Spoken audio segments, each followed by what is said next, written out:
How to log into Rediffmail account.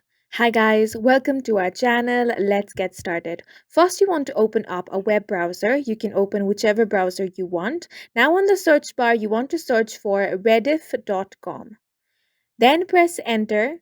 Once you do that, you're going to be taken to the official website of Rediff. Now over here, you can explore the website.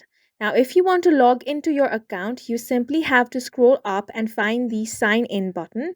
If you don't have an account, you can click on create account, and from there you can create your own account.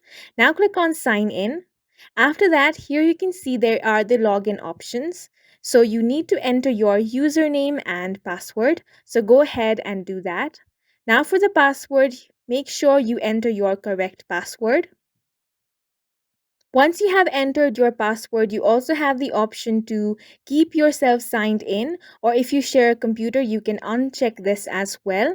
Once you have done that, click on the sign in button, and then you will successfully log into the Rediff mail account. And that's it for this video. We hope you guys found it helpful. Please make sure to hit the like button and subscribe for more helpful tutorials.